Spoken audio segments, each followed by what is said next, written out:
बिस्मिल्लाहिर्रहमानिर्रहीम।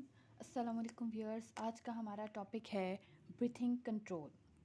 Breathing control में हम बात करेंगे इनवॉलेंट्री प्रोसेस के बारे में एंड वॉलेंट्री प्रोसेस के बारे में। ब्रीथिंग नॉर्मली हमारे पास इनवॉलेंट्री प्रोसेस है क्योंकि हम इसे कंट्रोल नहीं कर सकते, ये हमारी विल पावर में नहीं है।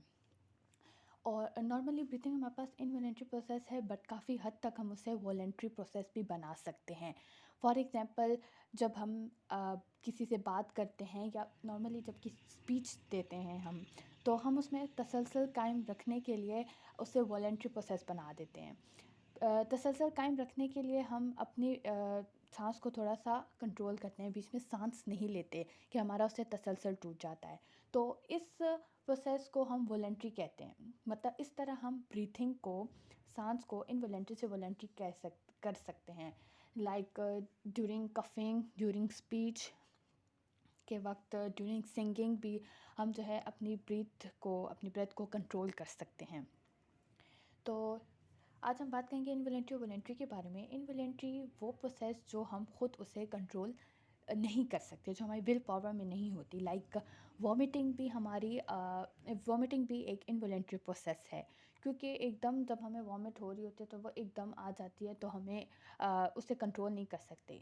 पर हम उसे काफ़ी हद तक वॉलेंट्री प्रोसेस भी बना सकते हैं, अगर हम वो बाज़ औक़ात इतनी ज़्यादा नहीं आती कि हम उसे कंट्रोल कर सकते हैं। तो ये थी हमारे पास इनवॉलेंट्री और वॉलेंट्री की एग्जाम्पल। तो हम इनवॉलेंट्री और वॉलेंट्री के बीच का डिफरेंस जानने के लिए हम ब्रीथिंग को लेकर चल रहे हैं, ठीक है। तो अब हम आगे बात करते हैं।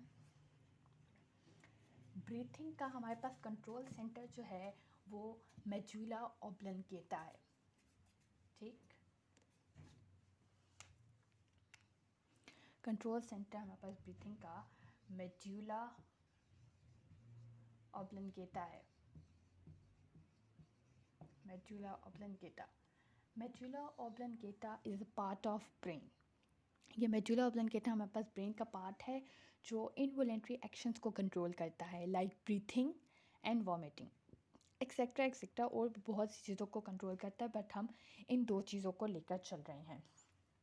अब हम बात करेंगे कि मेडुला ऑब्लंगेटा के हमारे पास दो पोर्शंस होते हैं। आप दो नहीं, तीन ले लें। One is ventral and the other is dorsal and the third one is lateral।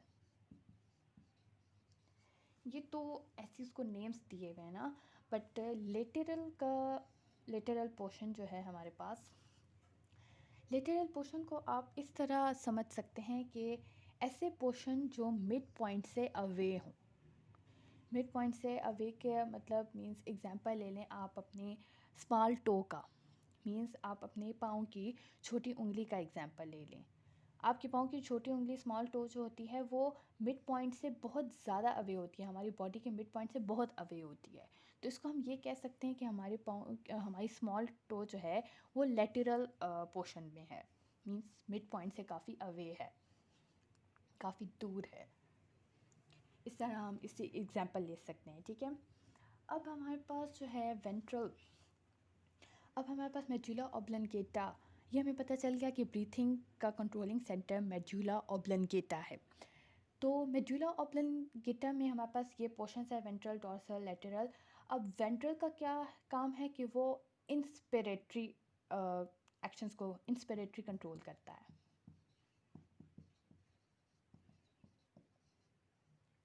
Inspiratory control centre, inspiratory control centre. Inspiratory control centre का मतलब हमारे पास ये है कि वो इंस्पायरेशन को कंट्रोल करता है, कि इंस्पायरेशन का रेट कितना होगा, उसकी डेप्थ कितनी होगी। वेंट्रल पोर्शन का ये काम है। और डॉर्सल पोर्शन हमारे पास एक्सपायरेटरी सेंटर होता है। डॉर्सल एंड एक minute dorsal and lateral both act as expiratory control center, जो एक्सपायरेशन की रेट और डेप्थ को कंट्रोल करता है, उसे हम क्या कहते हैं, एक्सपायरेटरी कंट्रोल सेंटर, ठीक। ये आपने समझ लिया कि मेडुला ऑब्लंगेटा में कितने पोर्शंस क्या क्या काम करते हैं। फिर एक और मेन बात है हमारे पास कि ब्रीथिंग को कंट्रोल करने के लिए ब्रेन में हमारे पास क्या होता है, 3 रिस्पिरेटरी ग्रुप्स होते हैं। 3 रिस्पिरेटरी ग्रुप्स होते हैं,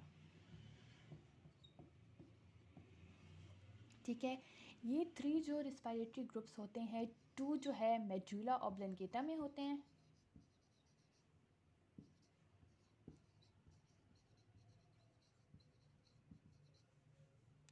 टू जो है हमारे पास मेडुला ऑब्लंगेटा में होते हैं, और 1 हमारे पास जो है पोन्स में होते हैं।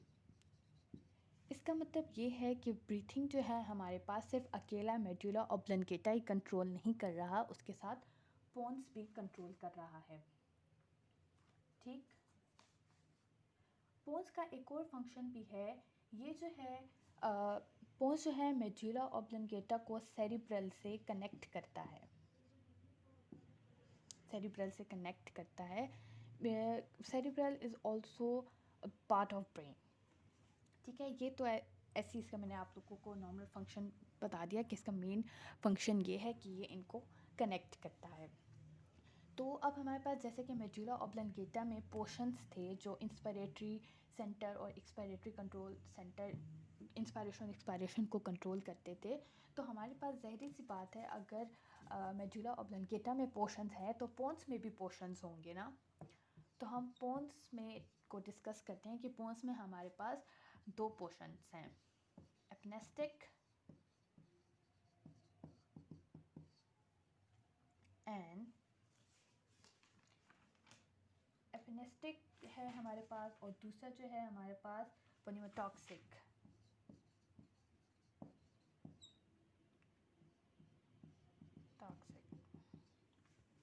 एपिनेस्टिक हमारे पास इंस्पायरेशन को कंट्रोल करता है, ये हमारे पास एक्सपायरेशन को। इंशाल्लाह मैं अपनी नेक्स्ट वीडियो में आप लोगों को इंस्पायरेशन और एक्सपायरेशन का कुछ समझाना चाहती हूँ, वो इंशाल्लाह नेक्स्ट वीडियो में बात करेंगे। ये फिर टॉपिक काफ़ी बड़ा हो जाएगा और कंफ्यूजिंग हो जाएगा, ठीक है। पोन्स के मैंने आपको सेंटर्स बता दिए। पन्यूमोटॉक्सिक जो है वो करता है इस इंस्पायरेशन को इनहिबिट्स करता है, मीन रोकता है, और एक्सपायरेशन को स्टिमुलेट करता है। ये हमने बात कर ली medulla oblongata breathing controlling centres के बारे में। अब हम दोबारा आते हैं, ये टॉपिक में काफ़ी ब्रीफ होगा इसलिए ज़्यादा इस पर डिटेल में नहीं जाते हम। तो अब हम बात करने वाले हैं इनवॉलेंट्री के बारे में, इनवॉलेंट्री मैकेनिज़्म के बारे में।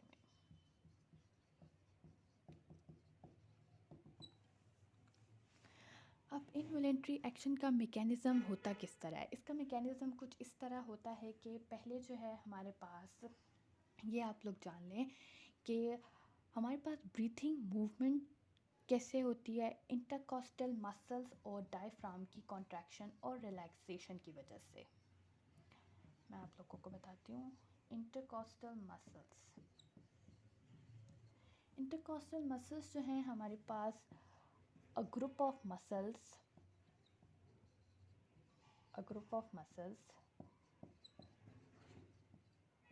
found between ribs, a group of muscles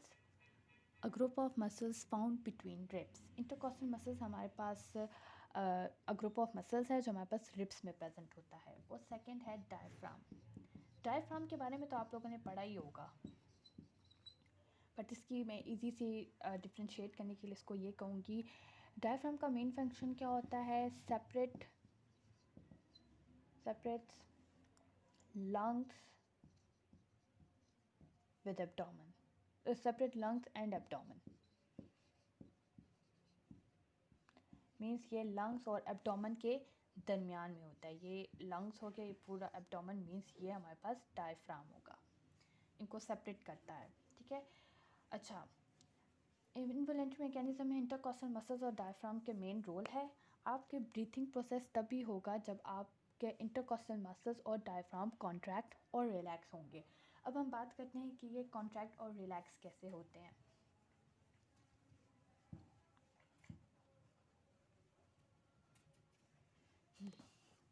तो फर्स्ट ऑफ ऑल क्या होता है हमारे पास कि मेडुला ऑब्लिंगेटा जो हमारे पास कंट्रोलिंग सेंटर है वो क्या करता है, वो नर्व इम्पल्स भेजता है किसको, इंटरकोस्टल मसल्स को मैसेज भेजता है, नर्व इम्पल्स भेजता है किसके थ्रू, इंटरकोस्टल नर्व्स के थ्रू, इंटरकोस्टल नर्व्स के थ्रू। और डायफ्राम को भी नर्व इम्पल्स भेजता है किसके थ्रू, फ्रेनिक नर्व्स के थ्रू। इसमें ये नेम्स याद रखना ज़्यादा ज़रूरी है, इस टॉपिक में यही मेन मुश्किल बात है कि आपको इसके नेम्स वगैरह याद होने चाहिए, फ्रेनिक नर्व्स के थ्रू। अच्छा, क्या किया फर्स्ट ऑफ ऑल, मेडुला ऑब्लिंगेटा ने इंटरकोस्टल नर्व्स के थ्रू इंटरकोस्टल मसल्स को मैसेज भेजता है कि हाँ अब आप कॉन्ट्रैक्ट हो जाएं या रिलैक्स हो जाएं। और फ्रेनिक नर्व्स के थ्रू डायफ्राम को मैसेज भेजता है कि आपने अब कॉन्ट्रैक्ट होना है या रिलैक्स होना है। फिर जब इनके पास मैसेज पहुंच जाता है तो अगर मैसेज कॉन्ट्रैक्शन का होता है तो ये दोनों डायफ्राम और इंटरकॉस्टल मसल्स कॉन्ट्रैक्ट हो जाते हैं, अगर रिलैक्सेशन का होता है तो रिलैक्स हो जाते हैं। Means due to the movement of intercostal muscles and diaphragm expiration और इंस्पायरेशन अकर्स। ठीक है, ये बस सिंपल सी बात थी। ये मज़ीद हम इंटरकॉस्टल और डायफ्राम कैसे कॉन्ट्रैक्ट और रिलैक्स होते हैं ये मैं अपनी नेक्स्ट वीडियो में आपको इंस्पायरेशन और एक्सपायरेशन में बताऊंगी। पर अभी मैं आप लोगों को ये समझाना चाह रही हूँ कि ब्रीथिंग हमारे पास इनवॉलेंट्री प्रोसेस और वॉलेंट्री प्रोसेस कैसे है। अब हम बात करेंगे वॉलेंट्री प्रोसेस के बारे में।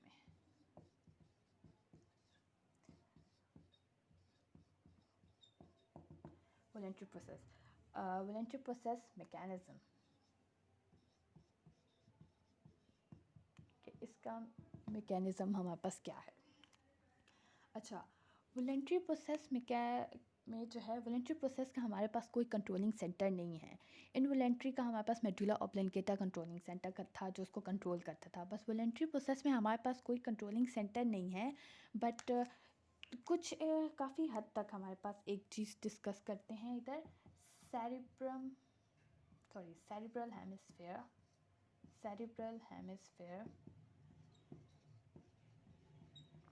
What is cerebral hemisphere? It is the half of the cerebrum, half of the cerebrum.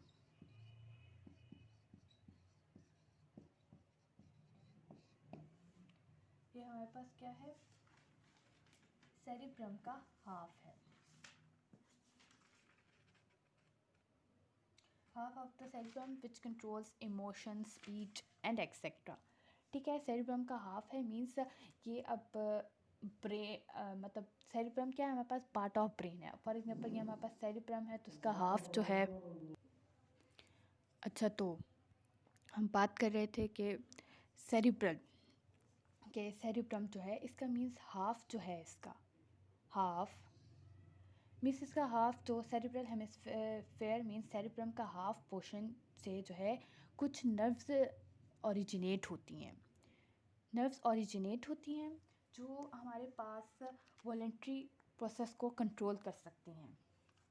अब वो कैसे कर सकती हैं ये अब मैं आपको बताती हूँ।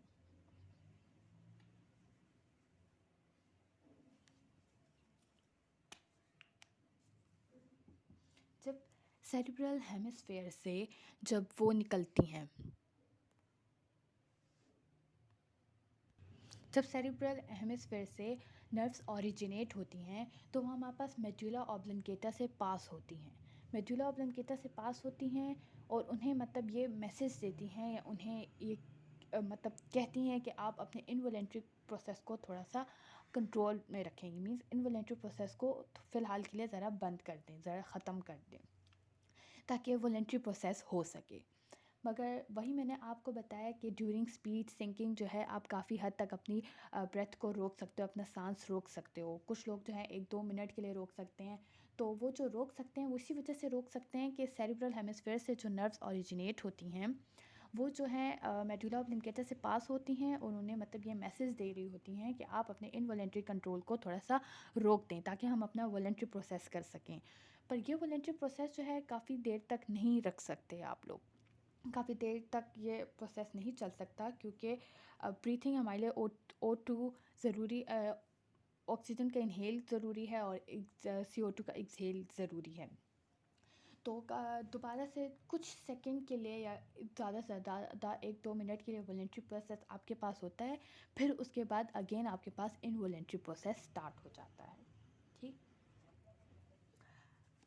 अच्छा, हम एक छोटी सी बात ये भी कर लेते हैं कि हमारे पास जो है ब्रीथिंग कैसे डबल हो सकती है, इंक्रीज़ हो सकती है। हमारे पास ऑक्सीजन की कंसंट्रेशन से भी हम अपनी ब्रीथिंग को कंट्रोल कर सकते हैं। मीन्स अगर ऑक्सीजन हमारे पास 20% डिक्रीज़ हो रही है, तो मीन्स ब्रीथिंग प्रोसेस हमारा तक 20 डबल हो जाएगा। क्योंकि हमें O2 की ज़रूरत होती है। जैसे कि आप एक्सरसाइज कर रहे होते हो तो आपकी O2 ज़रा कम हो जाती है, क्योंकि आप कंटिन्यूसली एक्सरसाइज कर रहे होते हो, तो आपके मसल्स जो है जल्दी जल्दी O2 को यूज़ कर रहे होते हैं, तो ऑक्सीजन की कंसंट्रेशन आपकी बॉडी में कम हो जाती है, तो आपका ब्रीथिंग रेट हाई हो जाता है। आपका सांस वो कैसे कहते हैं उखड़ने लगे कि आपकी ऑक्सीजन कंसंट्रेशन कम हो जाती है। तो ठीक है, तो आज का ये था हमारा टॉपिक। उम्मीद है आप लोगों को समझ आई होगी। मज़ीद मेरी वीडियोस को देखने के लिए आप लोग मेरे चैनल को सब्सक्राइब करें। और आप लोग वीडियो अगर मेरी देखते हैं तो आप प्लीज़ डिस्क्रिप्शन बॉक्स भी चेक कर लिया करें। अगर मुझसे कोई मिस्टेक हो गई हो, इंसान है मतलब लिखते लिखते कुछ गलत लिख दूँ और बाद में जब मैं वीडियो देखती हूँ तब मुझे पता चलता है हाँ ये बात तो मैंने गलत लिख दी, तो मैं उसको डिस्क्रिप्शन बॉक्स में लिख दिया करूँगी, क्योंकि मैं नहीं चाहती कि किसी तक गलत इन्फॉर्मेशन पहुँचे। सो प्लीज़ मेरे चैनल को सब्सक्राइब करें। अस्सलाम वालेकुम, शुक्रिया।